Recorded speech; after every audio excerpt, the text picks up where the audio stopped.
오늘 본문 마가복음 13장 1절부터 13절이 됩니다. 지난 주일 메시지 12장 앞부분을 전해드렸는데 그 이후에 계속해서 예수님께서 많은 종류의 종교 지도자들과 변론하는 것을 우리가 이제 묵상을 했습니다. 이제 예수님께서 성전에서 나가십니다. 오늘 13장 1절에 예수께서 성전에서 나가실 때에 이렇게 시작이 되는데 이러시고는 이제 성전에 다시금 들어가지 않으십니다. 이게 끝이었습니다. 그 끝이 어저께 본문에 사실 예수님께서 그 전까지는 주로 이방인의 뜰에 계셨는데 그 41절 12장 41절에 그 어떤 가난한 그 과부가 헌금하는 걸 보셨어요. 그때는 아마 여인의 뜰까지 들어가셨던 것 같죠. 그러시면서 그를 칭찬하셨던 내용이 나왔는데 오늘 이제 성전에서 나오셔서 이제 그 바로 뒤에 보면은 감람산으로 가시는 것입니다. 자, 그러시면서 이제 성전과의 그런 만남을 이제 이렇게 결론을 내리시는 거죠. 그 결론이 1절과 2절입니다. 예수님께서 그 결론의 이야기를 2절에서 말씀하셨는데 그는 이제 어떤 제자 중 하나가 그 성전의 건물에 너무나 이제 이렇게 아주 감명을 받아서 얘기한 거에 대한 답으로 말씀을 해주세요. 그렇죠? 그 질문과 그 감탄과 예수님의 대답이 굉장히 대조를 이루고 있습니다. 아마도 이 제자 중에 하나는 누군지 이름이 안 나왔지만 이 성전을 자주 오지 않은 사람인 것 같죠. 아무래도 갈릴리 쪽에서 온 사람인지 성전의 그 정말 엄청나게 그 웅장하고 그 위용에 압도가 된 것 같습니다. 그 아름다움에 압도가 되어서 이 돌들이 어떠하며 이 건물들이 어떠하니까 어마어마하지 않습니까? 이렇게 예수님 앞에 예루살렘 성전을 이제 이렇게 찬미하는 그런 내용이었습니다. 건물을 보고 이제 얘기하는 것이죠. 그럼 예수님은 그 말씀을 받으셔서 내가 이 큰 건물들을 보느냐, 돌 하나도 돌 위에 남지 않고 다 무너뜨려지리라 그러시면서 예루살렘 성전의 멸망을 선포하시는 것이죠. 말씀하시는 겁니다. 그 예수님 당시의 성전은 헤롯의 성전이다 이렇게 이름이 지어져 있습니다. 제3성전기라 그러죠. 제일 처음에는 솔로몬의 성전이었고 무너진 다음에는 다시 바벨론에서 돌아와서 세운 수룹바벨 성전 시기가 있었고 이제 헤롯 대왕이 이제 자기 자신의 어떤 그런 왕권을 확립하기 위해서 더욱더 이 성전, 예루살렘 성전을 더 정말 화려하고 의리하게 더 증축을 했다 그러죠. 그 증축이 꽤 오래 갔다고 그러지 않았습니까? 우리가 요한복음 공부할 때 우리가 배웠죠. 그래서 굉장히 의리의리한 어떤 그런 정말 구조물로 가지고 또 황금도 이렇게 입히고 그래서 굉장히 찬란한 그런 위용을 가지고 있었다 그럽니다. 그런데 예수님은 그 모든 것이 철저하게 무너질 것이다. 성전의 그 시대가 막을 내릴 것이다 라고 말씀을 하신 겁니다. 이것이 예수님께서 이 마지막 한 주간 이제 예루살렘 성으로 입성하신 다음부터 이제 고난주간 한 주간에 그 성전 안에 들어가서 그 당국자들과 만나시면서 많은 그 이야기들과 행동을 하시면서 그것에 대한 결론이었다는 것이죠. 사실 예수님께서 성전에 들어가셔서 그 종교 지도자들과 변론하실 때까지만 해도 그 성전의 모든 것을 주관하는 자들은 성전의 정말 맡은 종교 지도자였던 것으로 우리가 이제 그렇게 그들이 행동을 했습니다만 그들이 예수님을 판단하는 것으로 그래서 우리 지난주 말씀처럼 건축자들이 정말 예수님을 저지해서 판단해서 그를 버리는 돌로 생각을 했지만 결국은 그들이 이렇게 정죄를 받게 되죠.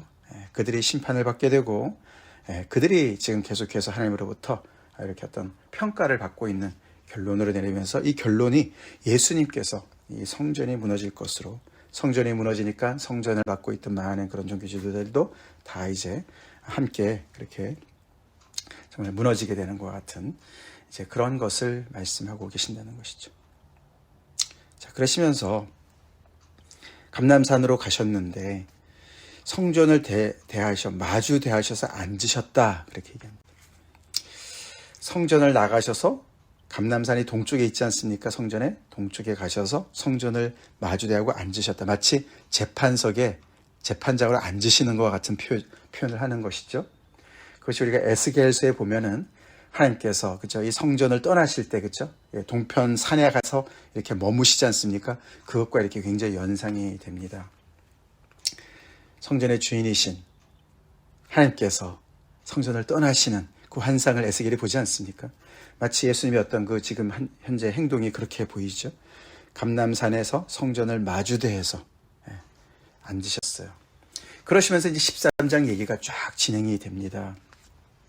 13장이 우리가 며칠 동안 이제 묵상하겠지만 이 마가복음에 나오는 굉장히 난해한 어려운 그런 부분입니다.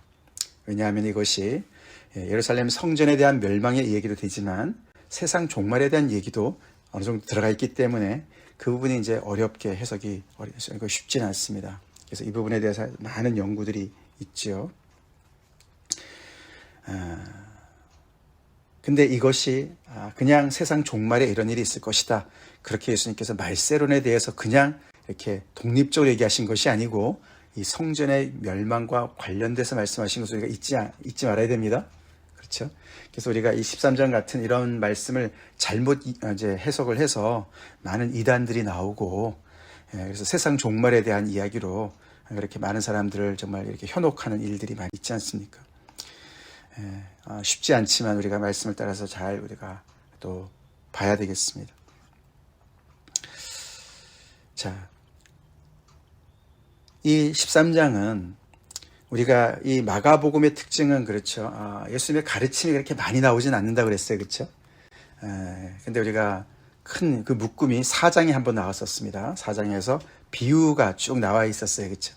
그때 그 4장이 어떤 역할을 했습니까?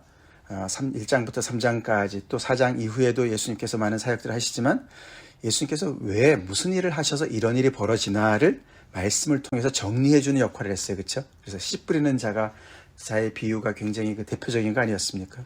예수님께서 많은 사역을 행하실 때 병 고치시고 귀신을 쫓아내시고 많은 정말 병자를 고치시는 일들을 하시는데도 왜 이렇게 많은 사람들이 하나님의 나라에 속속들이 들어오지 않나? 이런저런 많은 다양한 사람들이 반응이 있나? 그것을 씨를 뿌리는 그 비유를 통해서 설명을 해주셨어요. 그렇죠? 그리고 그렇지만서도 계속 하나님의 나라는 진행이 되고 있고 그 말씀을 받는 자들은 30배, 60배, 100배의 결실을 맺을 것이다. 이렇게 해서 말씀을 통해서 지금 벌어지고 있는 현상을 어떻게 봐야 되는지를 알려주셨다면 이 13장이 바로 이제 이 마지막 예수님께서 예루살렘 성전에서부터 예루살렘으로 들어오신 다음에 예수님께서 어떻게 돌아가시고 이런 많은 그 이야기, 이제 마가복음의 제 3막이죠. 거기에 대한 어떤 그 가르침이라고 볼 수가 있어요. 마가복음 13장이.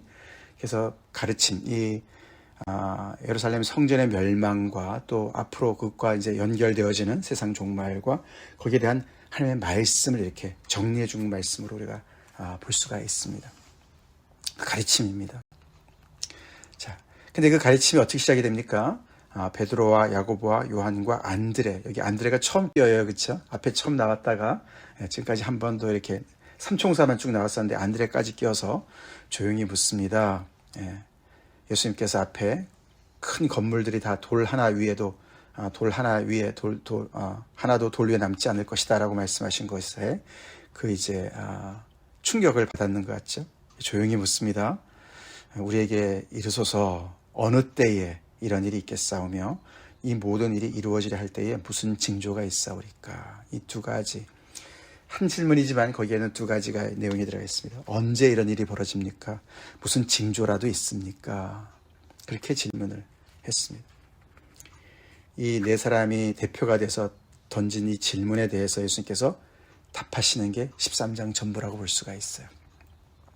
네 명이 질문했지만 우리가 나중에 보면 37절에 보면은 너희뿐만 아니라 모든 사람한테 얘기하는 것이다. 그렇게 말씀을 하셔서 12명의 제자 플러스 예수님의 제자들 전체와 더 나아가서 우리에게까지 말씀하시는 말씀인 줄 믿습니다. 그러나 1차적으로는 그 당시에 제자들이 먼저 얘기죠. 자, 그러면 이제 예수님께서 대답을 하시는데 어느 때 또 무슨 징조 여기에 대해서 말씀을 하실 텐데 5절부터 여기 7절까지 일단 보시면은 예수님께서 아직은 아니야, 아직은 끝이 아니야, 이렇게 말씀을 하세요. 그렇죠? 그래서 굉장히 이렇게 먼저 쉽사리 섣부르게 이때냐 저때냐 이렇게 하지 말아라 라고 먼저 경고해 주시는 말씀으로 시작하는 것을 우리가 잊지 말아야 됩니다. 제자들한테 그런 말씀을 해주십니다. 예수께서 이르시되 너희가 사람의 미혹을 받지 않도록 주의해라. 성전이 멸망한 일이 올 텐데 그 성전이 멸망하는 것은 그냥 아무것도 없다가 그냥 갑자기 그 성전이 무너지는 게 아니야. 그 말씀 하시는 거예요. 그렇죠?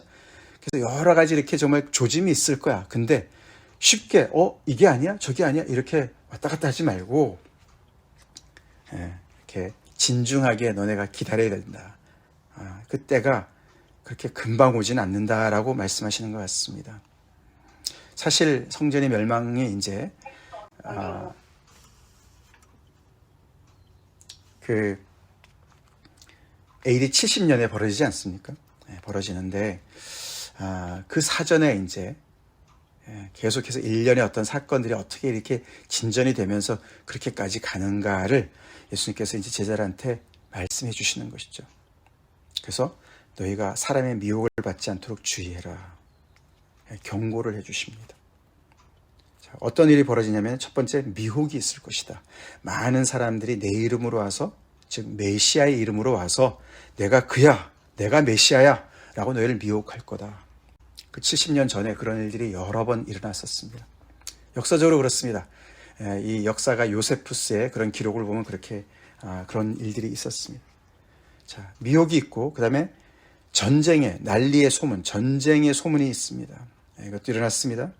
근데 그런 일이 있을 때 그게 끝이라고 생각하지 말아라. 아직은 끝이 아니다. 그리고 또 그 다음에 지진이 있을 것이다. 지진도 몇 번 일어났다 그래요. 이 모든 것은 재난의 시작일 뿐이야. 끝이 아니야.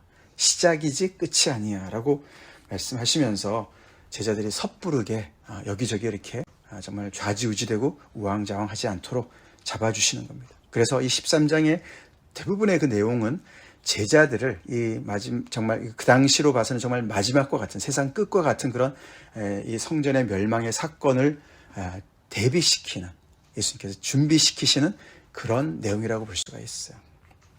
어마어마한 일이 벌어질 건데 정말 이 이스라엘의 역사에서 정말 가장 엄청난 그런 일이 정말 세상이 끝나는 것 같은 그런 일들이 벌어질 건데 그때 너네가 이렇게 일들이 있을 거니까 준비해야 된다. 그래서 목자로서 양들을 준비시키시는 그런 역할들이 많이 있습니다. 그러시면서 또 9절에 너희는 스스로 조심해라. 이런 일들이 벌어질 건데 미혹을 하고 전쟁이 있고 지진이 있고 이런 일이 있을 때 너네는 구경꾼을 있는 것이 아니야. 너네 역할이 있는데 그것 때문에 너네가 나의 제자라는 것 때문에 너희가 박해를 받을 거야. 그래서 너희는 깨어 있어야 돼. 조심하라는 말은 숨어 지내라 그런 말이 아닙니다. 깨어 있으라는 말이에요. Be on your guard. 깨어서 항상 해서 정말 이렇게 대비를 해야 된다. 그런 뜻입니다. 그러면서 9절부터 13절에 쭉 예수님께서 말씀하시는 내용에 보면은 너희는 계속 반복이 됩니다. 굉장히 많이 반복이 됩니다. 그러면서 예수님께서 잠깐 이제 어느 때에 벌어지는지 내일 본문 14절부터 이제 구체적으로 말씀하시는데 그 전에 이 사이에서 예수님의 제자들한테 더 이렇게 아주 직접적으로 그들한테 이렇게 준비시키는 내용이 나오고 있습니다. 왜 너네가 껴있어야 되냐면은 너희를 사람들이 공회에, 산헤드린 공회에 넘겨줄 거야. 그 이전에 예수님께서 먼저 거기에 가 쓰십니다. 그렇죠? 그리고 우리 사도행전에 보면은 베드로도 거기 잡혀가죠. 제자들도 잡혀가죠.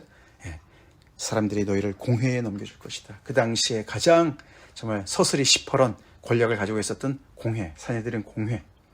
사람들이 너희를 거기에 넘겨줄 거야. 굉장히 무서웠을 것 같아요. 그렇죠? 특별히 예수님의 12제자들은 대부분이 갈릴리 사람들이었기 때문에 정말 이 예루살렘에 있는 이 정말 의리의리한 이 사람들, 대단한 사람들, 너무나 무서운 사람들, 그 사람들 앞에 붙잡혀간다. 껴있어라. 회당에서 매질을 당할 것이다. 그리고 더 나아가서는 권력자들과 임금들 앞에 설 것이다. 임금들이니까 말이죠. 헤롯 왕만은 아닌 것 같습니다. 그렇죠? 점점 더 이렇게 확대가 되는 걸 볼 수가 있습니다. 그리고 계속 그 박해에 대한 얘기가 나오는데 그 사이에 또 10절에 예수님이 한 말씀을 끼워 넣으십니다. 또 복음이 먼저 만국에 전파되어야 할 것이니라. 이런 일들이 다 벌어져야 된다라고 말씀하시는 중에 복음이 먼저 만국에 전파될 것이다. 그러고 나서야 성전의 멸망이 올 것이다 라고 말씀을 하십니다. 어려운 부분이 이제 그 부분이죠. 성전의 멸망을 얘기하시면서도 또 세상 종말에 대한 얘기도 이렇게 넌지시 하시는 것 같기 때문에 또 이런 10절의 말씀같이 복음이 먼저 만국에 전파된다니까 아직도 복음이 다 전파되지 않은 미종족 그죠? 이들이 있지 않습니까? 그러니까 이 지금 얘기하는 것은 세상 종말이다. 그래서 많은 경우에 이제 이렇게 이 말씀을 13장을 세상 종말로 해석을 많이 해왔습니다. 그래서 어렵습니다. 그렇지만 예수님의 말씀은 항상 그 당시의 이야기도 말씀하시지만 또 많은 내용을 내포하시는 그런 함축적인 내용들이 있기 때문에 어려운 게 맞죠. 근데 이것이 아까도 말씀을 드린 대로 이 3절 4절의 제자들의 이 질문에 대한 예수님의 대답으로 먼저 1차적으로 해석을 해야 돼요.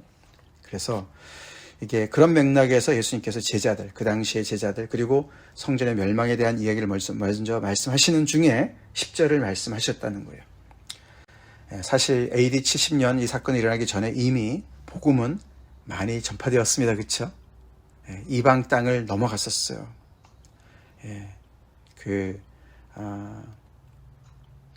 안디옥 교회를 중심으로 해서 특별히 바울이 이방인의 사도로서 얼마나 많이 말씀을 전파했습니까? 그래서 예를 들어서 로마서 15장 같은 데 보면은 그가 정말 이렇게 많은 곳을 다니면서 복음을 전파해서 정말 내가 더 이상 전파할 데가 없다 이 지역은. 그래서 내가 에스파니아로 가야 되겠다 이런 말 하지 않습니까? 그 말을 문자적으로 얘기하는 건 아니죠. 그렇죠? 그러나 그가 그 전체 일대를 정말 로마까지 이렇게 가서 말씀을 전하는 그런 내용들을 이렇게 함축적으로 얘기하는 거 아닙니까?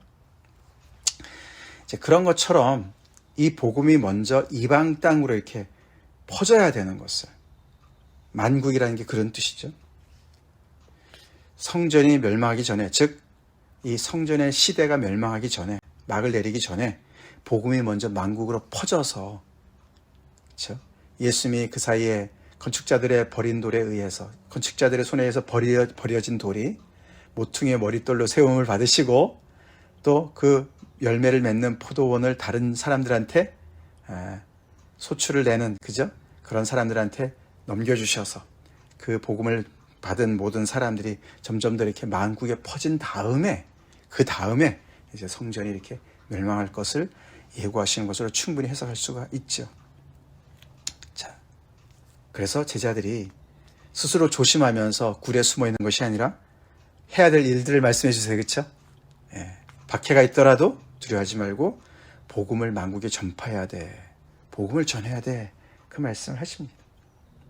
우리가 지금까지도 봤지만 예수님께서 수로보니게 여인도 만나셨고 그렇죠? 이방의 그런 사람들한테도 여기저기서 말씀을 전했습니다. 그렇죠? 데가볼리 지역도 가셨습니다. 그러나 유대인들한테 먼저 복음을 전파하신 예수님께서 이제 복음을 완성하신 다음에는 제자들은 이제 그 복음을 들고 땅 끝까지 이르러 복음을 전파라는 명령을 받지 않습니까? 그 말씀을 하시는 거예요. 다시 돌아오십니다. 11절에 사람들이 너희를 이끌어다가 넘겨줄 때에 자, 박해를 받을 때 너희가 무슨 말을 할까 염려하지 마라. 성령께서 함께 하셔서 너에게 무슨 말을 해야 될지를 가르쳐 주실 거야. 위로해 주시죠? 너네 혼자 있지 않아. 성령께서 함께 하실 거야. 성령께서 또 무슨 말을 해야 될지를 다 알려주실 거야. 근데 상황이 굉장히 어려운 것을 말씀해 주십니다. 형제가 형제를, 아비가 자식을 내어주고 또 자식들이 부모를 대적해서 죽게 할 것이다. 출교를 시킬 것이다. 그런 뜻이죠. 그래서 서로가 서로를 색출해내서 예수를 믿는다는 예수의 이름 때문에 내 이름 때문에 너네가 그런 박해를 받을 것이다. 꽃길이 아니다 말씀하십니다. 13절에 너희가 내 이름으로 말미암아 모든 사람에게 미움을 받을 것이다.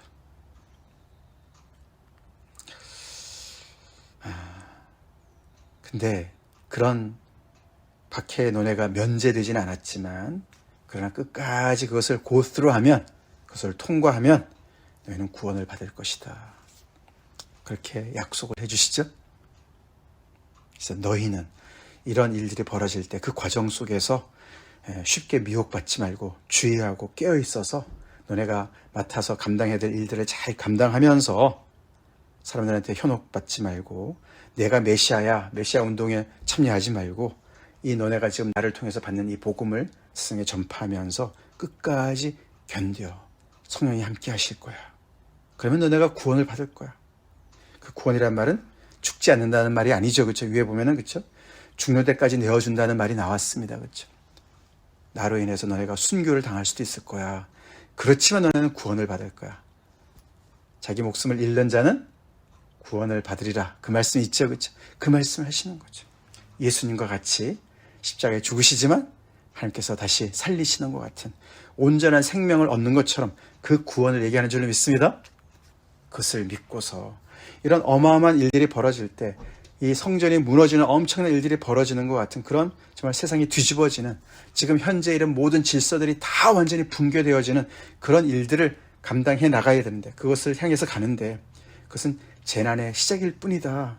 그 말이 그것은 산통의 시작이다. 그런 뜻입니다. 그래서 이 전체가 재난으로 끝나는 것이 아닙니다.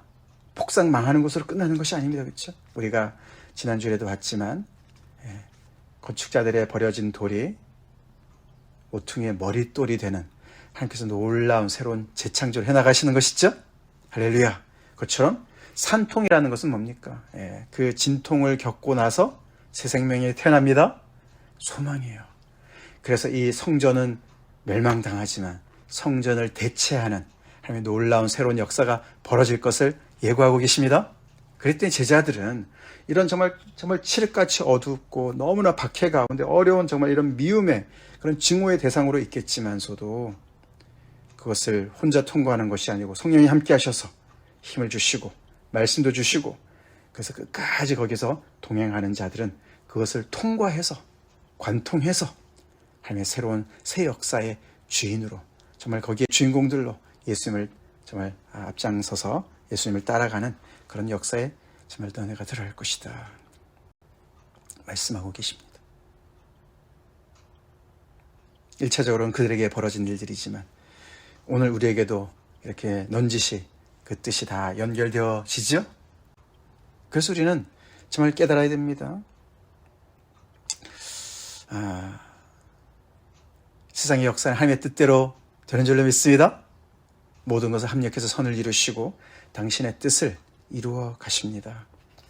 세상이 정말 뒤집어지는 것 같고 정말 여기저기서 정말 요즘에 특별히 그쵸? 정말 극단 이기주의자들이 정말 그 자기들의 어떤 민족의 어떤 그런 자기 나라의 어떤 그런 국익을 위해서 다들 뿔뿔이 흩어지고 정말 너무 정말 참 살벌한 그런 세상이 벌어지고 있지만, 전쟁의 소문뿐만 아니라 전쟁이 벌어지고 있지만 이 모든 것은 다 관통해서 하나님의 뜻을 이루어가는 길로 가는 줄로 믿습니다. 그런 와중에 우리가 무엇을 해야 되는가, 오늘 말씀이 우리에게 알려주시죠. 그들이 예수님의 제자들이 그 당시에도 그랬지만 우리 또한 마찬가지인 줄 압니다. 예수님의 이 복음 외에 다른 복음이 없고 예수님의 이 복음을 가지고 우리는 깨어서 그 복음을 전파하면서 끝까지 또 우리의 감당해야 되는 여러 가지 박해와 같은 것들을 잘 감당하면서 견뎌야 될 줄로 믿습니다. 깨어서 견뎌야 될 줄로 믿습니다. 예수님이 세상의 전문가들의 손에 버림을 당하셨어요. 우리가 그런 세상에 구애를 하지 맙시다. 구애하지 말고, 물론 우리는 예수님이 하나님이 세상을 사랑하신 것처럼 그렇게 또 우리가 세상을 향해서 복음을 전파하면서 그들 우리를 미워하더라도 우리가 정말 사랑으로, 십자가의 사랑으로 계속해서 말씀을 전파하면서 그들과 짝하지 않고 세상을 본받지 않고 끝까지 우리가 이 복음에 서서 이 일을 감당해야 될 줄 믿습니다. 복음을 박해하는 무리들이 있고 예수님이 계시고 예수님을 따르는 무리들이 있고 그 중간에 무리들이 중간에서 이러지 저러지도 않는 중간에 무리들을 우리가 지난주에도 살펴봤는데 예수님의 제자들 이렇게 정말 박해받는 자리에 있더라도 예수님의 이름 때문에 어려움에 있다 하더라도 우리 예수님의 편에 서야 될 줄로 믿습니다. 예수님의 편에 서서 그 길을 가야만 구원을 받게 된다. 나는 얼마나 깨어있는가. 세상의 역사를 우리가 볼 때에 이런 정말 바른 그런 조망을 가지고 재난의 시작일 뿐이고 이것을 통과했을 때는 하나님의 놀라운 새 역사가 일어날 것이다. 이미 일어났죠. 예수님의 십자가를 관통하셔서 부활하신 다음에 이미 이 복음은 놀랍게 정말 완벽하게 완성이 된 다음에 계속 진행이 되고 있고 계속해서 하나님의 뜻이 이루어지는 줄 믿습니다. 하나님의 뜻이 온전히 이루어질 날이 올 줄로 믿습니다. 우리 예수님께서 다시 재림할 날이 올 줄로 믿습니다. 믿습니다. 그래서 우리는 더욱더 깨어서 주님 앞에 정말 충성을 하는 그런 제자로 다시금 헌신해야 되겠습니다. 다 같이 기도하겠습니다. 하나님 감사합니다. 오늘도 마가복음 말씀을 통해서 그 당대에 그 화려하고 의리의리했던 예루살렘 성전이 멸망당할 것을 예수님께서 선언하시고 정말 그 역사적으로 그렇게 된 것을 우리가 또 보게 됩니다. 우리는 무엇에 마음이 끌리고 무엇을 의지하는지 무엇에 감동을 받는지 다시 한번 돌아봅니다. 껍데기에